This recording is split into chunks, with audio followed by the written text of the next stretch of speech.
আসসালামু আলাইকুম। জানিয়ে দিব এই মাত্র পাওয়া সংবাদ। প্রথমেই বলে দিচ্ছি সংবাদ শিরোনাম, এরপর বলবো বিস্তারিত। বিশ্বের সামরিক মানচিত্র আর মধ্যপ্রাচ্যের রণক্ষেত্রে আজ এক প্রলয়ঙ্কারী মহাবিস্ফোরণ ও তৃতীয় বিশ্বযুদ্ধের চূড়ান্ত সূচনা হয়ে গেছে। আজ সবথেকে বড় ব্রেকিং নিউজ, পেন্টাগনের সব ডিফেন্স সিস্টেম চুরমার করে দিয়ে নিজেদের ইতিহাসের সবথেকে গোপন ও বিধ্বংসী মিসাইল প্রকাশে এনেছে ইরান, যা মাত্র 1 মিনিটে পুরো যুক্তরাষ্ট্রকে নিশ্চিহ্ন করে দিতে সক্ষম। আর এই হাড়হিম করা অ্যাকশনে মার্কিন প্রেসিডেন্ট ডোনাল্ড ট্রাম্পের কলিজায় সরাসরি আঘাত করেছে তেহরান। বিশ্ব কাঁপানো এই পরমাণু যুদ্ধের রোমহর্ষক সত্য জানতে ভিডিওটি সম্পূর্ণ শেষ পর্যন্ত দেখুন। এরপর জানাব মানিকগঞ্জে ঝাড়ু হাতে মাঠে নামল ছাত্রদল, যুবদল, স্বেচ্ছাসেবক দলের নেতাকর্মীরা। শহর পরিষ্কার রাখতে ব্যতিক্রমী উদ্যোগে প্রশংসা স্থানীয়দের। আরও জানাব মায়ের কথা শুনে পান আনতে গিয়েই জীবন শেষ। চট্টগ্রামে সন্ত্রাসীদের গুলিতে আহত স্কুল ছাত্রী রেশমির মৃত্যুতে কান্নায় ভেঙে পড়েছে পরিবার। এতক্ষণ শুনছিলেন শিরোনাম, এখন বলবো বিস্তারিত। তাই ভিডিওটিতে একটি লাইক দিয়ে চ্যানেলটা সাবস্ক্রাইব করে সম্পূর্ণ ভিডিওটা মনোযোগ দিয়ে দেখতে থাকুন।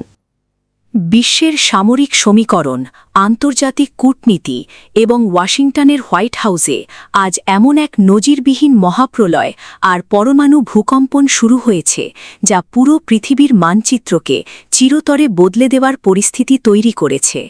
আমাদের হাতে আসা অত্যন্ত নির্ভরযোগ্য এবং আন্তর্জাতিক সামরিক গোয়েন্দা সূত্র সরাসরি নিশ্চিত করেছে যে এতদিন ধরে মাটির শত শত ফুট গভীরে লুকিয়ে রাখা তাদের ইতিহাসের সবথেকে গোপন, অত্যাধুনিক এবং হাইপারসনিক ইন্টারকন্টিনেন্টাল ব্যালিস্টিক মিসাইল আজ সরাসরি বিশ্বের সামনে উন্মোচন করেছে ইরান।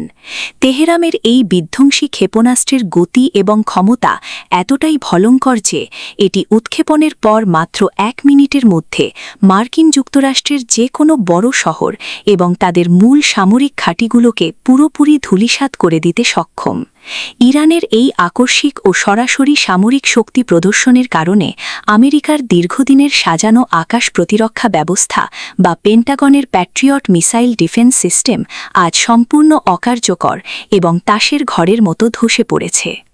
সংবাদের আসল মহাবিস্ফোরণ এবং পুরো বিশ্বের জন্য সবথেকে বড় আতঙ্কের দিক হল মার্কিন প্রশাসনের ওপর ইরানের এই সরাসরি মনস্তাত্ত্বিক ও সামরিক আঘাত। অত্যন্ত বিশ্বস্ত এবং আন্তর্জাতিক ভূরাজনৈতিক সূত্রগুলো নিশ্চিত করেছে যে ইরানের এই বিধ্বংসী ক্ষেপণাস্ত্রের সরাসরি নিশানা এখন হোয়াইট হাউসের দিকে তাক করা, যা মার্কিন প্রেসিডেন্ট ডোনাল্ড ট্রাম্পের কলিজায় সরাসরি আঘাত হেনেছে। ট্রাম্প প্রশাসন যেখানে ভেবেছিল অর্থনৈতিক নিষেধাজ্ঞা দিয়ে ইরানকে কোণঠাসা করে রাখা যাবে, ঠিক তখনই তেহরানের এই মরণ কামড় পাল্টা চাল পুরো ওয়াশিংটনকে চরম অস্তিত্ব সংকটের মুখে দাঁড় করিয়ে দিয়েছে। এই খবরটি মার্কিন প্রতিরক্ষা দপ্তরে পৌঁছানোর পর থেকেই আমেরিকার সামরিক কমান্ড এবং ন্যাটোর উচ্চ পর্যায়ের নীতি নির্ধারকদের রাতের ঘুম পুরোপুরি উড়ে গেছে। মার্কিন উচ্চপদস্থ কর্মকর্তারা এখন তড়িঘড়ি করে বাংকারে আশ্রয় নিচ্ছেন এবং এই বিশাল বৈশ্বিক পরমাণু সংকট সামাল দেওয়ার পথ খুঁজছেন, কারণ তারা ভালো করেই জানেন যে ইরানের এই নিষ্কণ্টক প্রযুক্তির সামনে তাদের কোনো পুরনো প্রতিরোধ ব্যবস্থা এখন আর টিকবে না। বিশ্বের বড় বড় সামরিক বিশ্লেষকরা সরাসরি বলছেন, ইরানের এই গোপন মিসাইল প্রকাশে আসার মধ্য দিয়ে পৃথিবীতে অনানুষ্ঠানিকভাবে তৃতীয় বিশ্বযুদ্ধ সরাসরি শুরু হয়ে গেছে। মধ্যপ্রাচ্যের প্রতিটি কৌশলগত পয়েন্টে এখন ইরানের রেভলিউশনারি গার্ডসের পরমাণু ব্যাটালিয়ন সম্পূর্ণ যুদ্ধসাজে অবস্থান নিয়েছে এবং তাদের দূরপাল্লার মিসাইলগুলো যে কোনো মুহূর্তে চূড়ান্ত আক্রমণের জন্য শতভাগ প্রস্তুত রাখা হয়েছে। ওপার বাংলার নীতি নির্ধারণী মহল থেকে শুরু করে ক্রেমলিন এবং বেইজিংয়ের অলিন্দে এখন এই পরমাণু মহাক্ল্যাম্যাক্সের তীব্র উত্তেজনা কাজ করছে।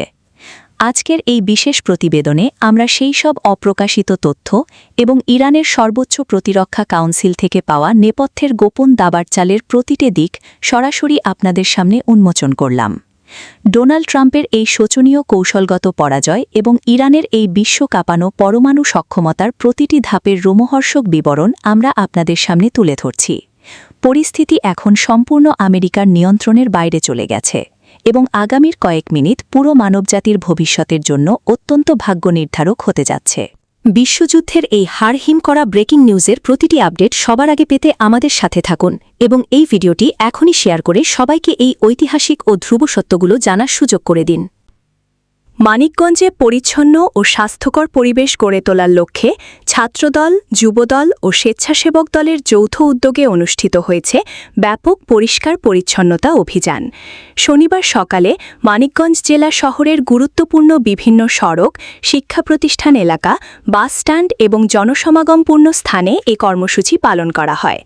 অভিযানে অংশ নেন বিএনপির অঙ্গ ও সহযোগী সংগঠন, ছাত্রদল, যুবদল এবং স্বেচ্ছাসেবক দলের শতাধিক নেতাকর্মী।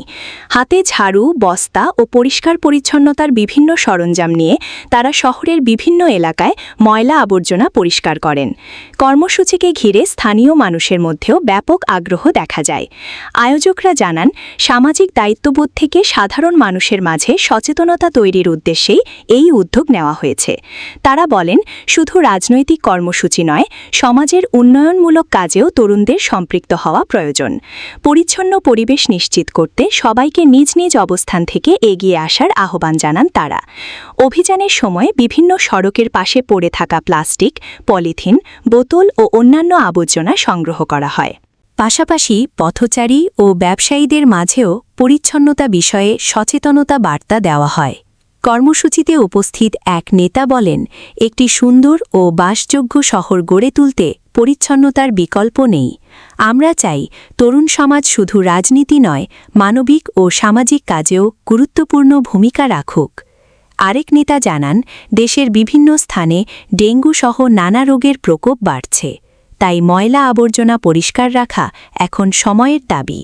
এ ধরনের কর্মসূচির মাধ্যমে সাধারণ মানুষের মধ্যেও সচেতনতা তৈরি হবে বলে তিনি আশা প্রকাশ করেন। স্থানীয় বাসিন্দারা এই উদ্যোগকে ইতিবাচক হিসেবে দেখছেন। অনেকেই বলেন, রাজনৈতিক সংগঠনগুলো যদি নিয়মিত এ ধরনের সামাজিক কার্যক্রম পরিচালনা করে, তাহলে সমাজে ইতিবাচক পরিবর্তন আসবে। এক ব্যবসায়ী জানান, শহরের বিভিন্ন স্থানে দীর্ঘদিন ধরে ময়লা জমেছিল। তরুণদের এমন উদ্যোগ সত্যিই প্রশংসার দাবি রাখে। অভিযানের সময় নেতাকর্মীরা বিভিন্ন ড্রেন ও নালা পরিষ্কার করেন, যাতে পানি জমে মশার বিস্তার না ঘটে। তারা স্থানীয়দেরও নিজেদের আশপাশ পরিষ্কার রাখার আহ্বান জানান। এদিকে পুরো কর্মসূচিতে শান্তিপূর্ণ পরিবেশ বজায় ছিল এবং সাধারণ মানুষ স্বতঃস্ফূর্তভাবে সহযোগিতা করেন। আয়োজক সংগঠনগুলোর পক্ষ থেকে জানানো হয়েছে, ভবিষ্যতেও এ ধরনের সামাজিক ও মানবিক কার্যক্রম অব্যাহত থাকবে।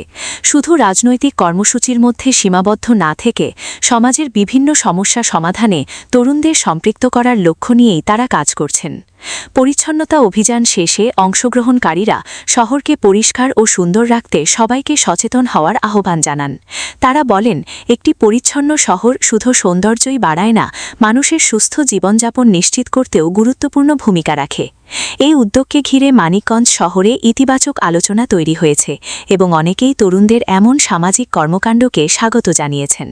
স্বজনদের নির্ঘুম প্রার্থনা আর কান্নার অবসান ঘটিয়ে শেষ পর্যন্ত না ফেরার দেশে চলে গেল 11 বছর বয়সী স্কুল শিক্ষার্থী রেশমি আক্তার। চট্টগ্রামের বাইজিদ বোস্তামি থানার রৌফাবাদ এলাকায় সন্ত্রাসীদের গুলিতে গুরুতর আহত হওয়ার 7 দিন পর বৃহস্পতিবার সকালে চট্টগ্রাম মেডিকেল কলেজ হাসপাতালের আইসিইউতে চিকিৎসাধীন অবস্থায় তার মৃত্যু হয়। রেশমির মৃত্যুতে পুরো এলাকায় নেমে এসেছে শোকের ছায়া। পরিবারের আহাজারি আর স্বজনদের কান্নায় ভারী হয়ে উঠেছে হাসপাতাল ও তার বাড়ির পরিবেশ। জানা গেছে, গত 7 মে রাতে প্রতিদিনের মতো বাসায় ছিলেন রেশমি। রাত প্রায় 9টার দিকে তার মা সখিনা বেগম পাশের দোকান থেকে পান আনতে তাকে বাইরে পাঠান। ছোট্ট রেশমি কিছু না বুঝেই দোকানের দিকে রওনা দেয়, কিন্তু সেই যাত্রাই হয়ে ওঠে তার জীবনের শেষ যাত্রা। ঠিক সেই সময় রৌফাবাদ বিহারি কলোনি এলাকায় মুখোশধারী একদল সন্ত্রাসী হাসান রাজু নামে এক যুবককে লক্ষ্য করে এলোপাতাড়ি গুলি ছুটতে থাকে। চারদিকে আতঙ্ক ছড়িয়ে পড়ে। প্রাণ বাঁচাতে ছোটাছুটি শুরু করেন স্থানীয়রা। এর মধ্যেই একটি গুলি গিয়ে লাগে নিরীহ শিশু রেশমির বাম চোখে। গুলিটি চোখ ভেদ করে মাথার ভেতরে ঢুকে যায়। রক্তাক্ত অবস্থায় মাটিতে লুটিয়ে পড়ে সে। স্থানীয় লোকজন দ্রুত তাকে উদ্ধার করে প্রথমে একটি বেসরকারি হাসপাতালে নিয়ে যান। পরে অবস্থার অবনতি হলে চট্টগ্রাম মেডিকেল কলেজ হাসপাতালে স্থানান্তর করা হয়।